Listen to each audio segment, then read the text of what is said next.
जय जय शङ्कर हर हर शङ्कर जय जय शङ्कर हर हर शङ्कर जय जय शङ्कर हर हर शङ्कर जय जय शङ्कर. ஸ்ரீ சங்கரச்சரிதம் தெய்வத்தின் குரல் 5ஆம் பாகம். உபகாரப் பணியிலும் அபகாரம். யுத்த காரியந்தான் என்றில்லை, ரொம்பவும் சாத்விகமாக ஒரு நல்லது செய்ய போனால் கூட ஒருத்தருக்கு உபகாரம் என்று செய்வது வேறு யாராவது ஒருத்தருக்கு ஏதாவது அபகாரம் செய்து விடுகிறது. நான் ஒன்று நினைத்து கொள்வதுண்டு, மில் துணி பகிஷ்காரம் பண்ணி கதரை அபிவிருத்தி பண்ண வேண்டும் என்று. காந்தி தீவிரமாக இருந்த காலம், சீமையில் இருந்துதான் அப்போது மில் துணி வரும். ஆகையினால் மில் துணி பகிஷ்காரம் என்பதில் ஒரு கல்லில் 2 மாங்காய் என்கிற மாதிரி 2 லட்சியங்கள் பூர்த்தி ஆயின. ஸ்வதேசியத்தை ஆதரித்து விதேசியத்தை பகிஷ்கரிப்பது என்பது ஒன்று, மேன் பவரை அதாவது மனித சக்தியை ஆதரித்து மெஷின் பவரை எதிர்ப்பது என்பது இன்னொன்று. இந்த கொள்கைகளில் எனக்கும் அபிமானம் உண்டு. அப்போது குறிப்பு 1922 ராமேஸ்வர யாத்திரை போயிருந்தோம். இந்த நல்ல சமயத்தில் மடத்து சிப்பந்திகளையெல்லாம் ஆலை துணியை விட்டுவிட்டு கதர் உடுத்தும் பழக்கத்தை மேற்கொள்ளச் செய்ய வேண்டும் என்று தோன்றிற்று. அக்காலத்திலே அங்கங்கே மில் துணிகளை சொக்கப்பானை மாதிரி கொளுத்தி ஸ்வதேசி அபிமானிகள் விழா நடத்துவது வழக்கம். எனக்கென்னவோ அச்சேதனமான துணிதான் என்றாலும் அதை கூட நெருப்பில் போட்டு கொளுத்துவது என்றால் ஹிம்சை மாதிரி தோன்றிற்று.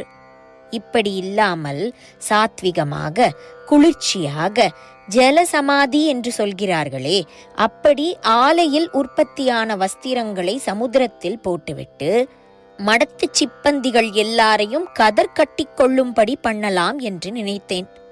அப்படியே தனுஷ்கோடியில் எல்லாரும் ஸ்நானம் செய்தவுடன் மில் துணி உடுத்தி கொண்டிருந்தவர்கள் அதை சமுத்திரத்திலே போட்டுவிட்டு கதர் கட்டிக்கொள்ள ஆரம்பித்தார்கள். மதுரையில் இருந்து இதற்காக நிறைய கதர் வஸ்திரங்கள் தருவித்திருந்தோம். தலா 2 ஜோடி கதர் சோமனும் அதாவது வேஷ்டியும் மேல் வேஷ்டியும் கொடுத்தது. கைத்தொழிலை ஆதரிப்பது, மேனுவல் லேபர் உடல் உழைப்பு என்றால் மட்டமாக நினைக்காமல் யாராயிருந்தாலும் ராட்டினத்தை சுற்றி நூற்பது, அதனாலேயே வீண் பேச்சு முதலியவற்றில் போகாமல் ஒரு டிசிப்ளினில் வருவது, நம் தேசத்துக்கு என்று என்ன உண்டோ அதோடு திருப்தியாயிருந்து விதேச சரக்குகளில் மோகத்தை விட்டு நம்முடைய பண்பாட்டை காப்பாற்றுவது, நம் நாட்டு பணம் அநியாயமாக வெளி தேசத்துக்கு போகாமல் தடுப்பது, பல ஏழைகளுக்கு ஜீவனோபாயம் கிடைக்க பண்ணுவது என்று இத்தனை அம்சங்கள் மில் துணியை பகிஷ்கரித்து கதரை ஆதரிப்பதில் இருக்கிறதல்லவா? அதனால் இது ரொம்ப நல்ல திட்டமாகத்தானே தெரிகிறது. ஆனால் இப்படி பண்ணினால் தங்கள் வியாபாரமே போய்விடும், தாங்கள் தலையில் துணியை போட்டுக்கொள்ளும்படி ஆகிவிடும். சிரித்து தாங்கள் உற்பத்தி செய்யும் துணியை விற்று லாபம் பண்ணாமல் தாங்களே தலையில் துணியை போட்டுக்கொள்ளும்படி ஆகிவிடும் என்று லங்காக்ஷயர், மான்செஸ்டர் மில்காரர்கள் எல்லாம் கூ கூ என்று கூப்பாடு போட்டார்கள். முதலில் அதற்காக அப்பாவி இண்டியன்தான் அகப்பட்டானா, தலையில் கை வைக்க என்றுதான் தோன்றிற்று.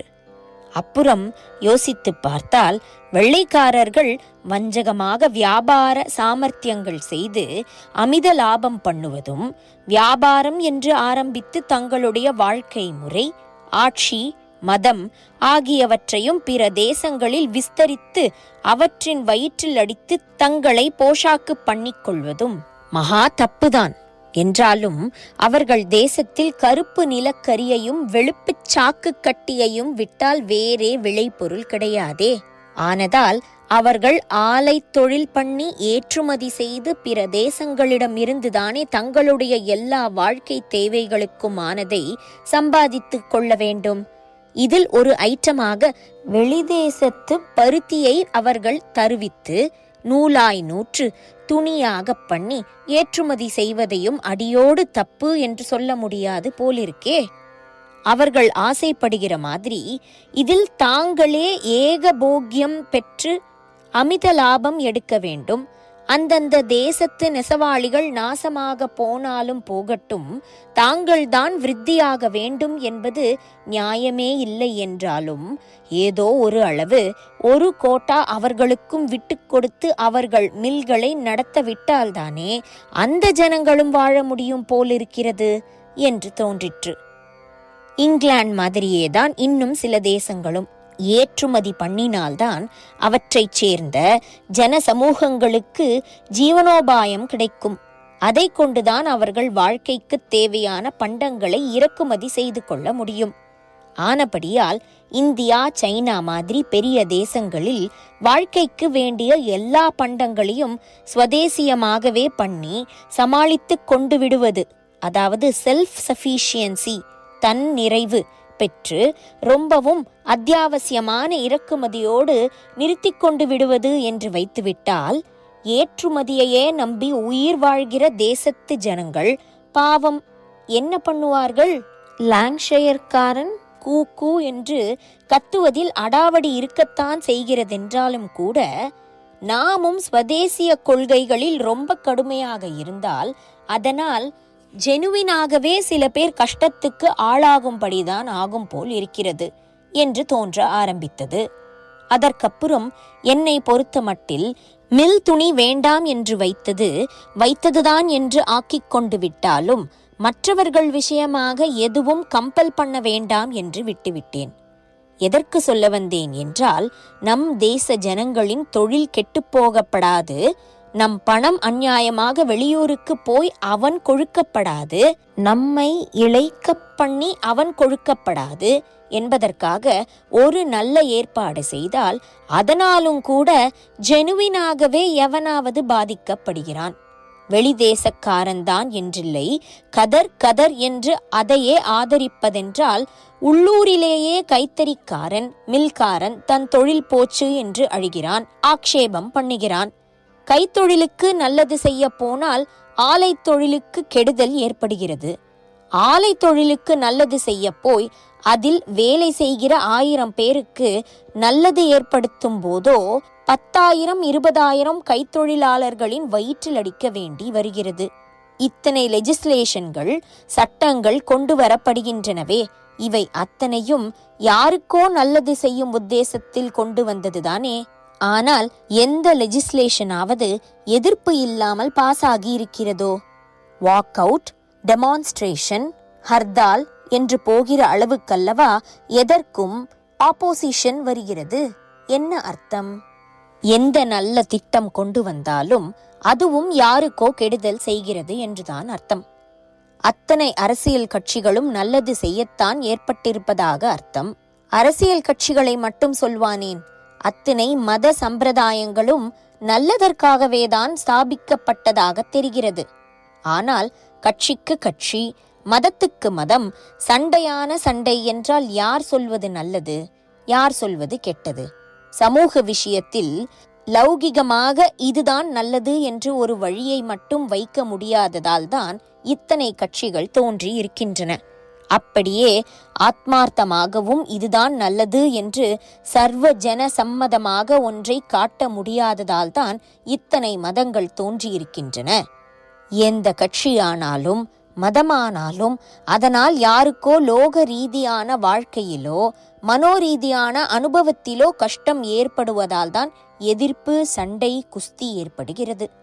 சனாதனிக்கு நல்லது பண்ணினால் சீர்திருத்தவாதி லபோ லபோ என்கிறான். சீர்திருத்தவாதிக்கு சாதகமாக பண்ணினால் சனாதனி சபிக்கிறான். இவன் சபிப்பது மட்டும் இல்லை, ரிஷிகள் எல்லாம் சபிப்பார்கள், தெய்வ சாபமே வந்துவிடும் என்கிறான். ஒரு பாஷையை அபிவிருத்தி செய்தால் இன்னொரு பாஷை க்ஷீணிக்கிறது. பண்ணையாளுக்கு நல்லது பண்ணினால் நில சொந்தக்காரனுக்கு கெடுதல் ஆகிறது. முன்னேறிய வர்க்கம், பின்னேறிய வர்க்கம் என்று பிரிவு செய்திருப்பதில் ஒன்றுக்கு நல்லது பண்ணுவதில் இன்னொன்று படும் அவஸ்தைகள் எல்லாருக்கும் தெரிந்ததுதான். இது நல்லது என்று ஒரு கட்சி, அப்படி இல்லை என்று இன்னொரு கட்சி என்பதாக பிரிந்து நிற்பதற்கிடமில்லாமல் சர்வ ஜனங்களும் ஏக மனதாக இது நல்லதுதான், இந்த சத்காரியத்தினால் யாருக்கும் எந்த கெடுதலும் வராது என்று நினைத்து பண்ணுகிறவற்றில் கூட ஒரு 5-10% கெடுதி வந்து சேராமல் இருப்பதில்லை. கோவில் கட்டுவதை விட நல்ல காரியம் லோகத்தில் இல்லை. அதிலே கூட பெரிய பெரிய பாறாங்கல்லுகளை கொண்டு வந்து இறக்குவது, அவற்றை தூக்கி நிறுத்தி கோபுரம் கட்டுவது என்கிற போது மாடுகளுக்கும் ஆள்களுக்கும் முழி பிதுங்கி முதுகு ஒடிகிற மாதிரி சிரமம் ஏற்படுகிறது. ரதோத்சவத்தில் தேர்காலில் அரைப்பட்டு எவனோ ஒருத்தன் உயிரை விடுகிறான்.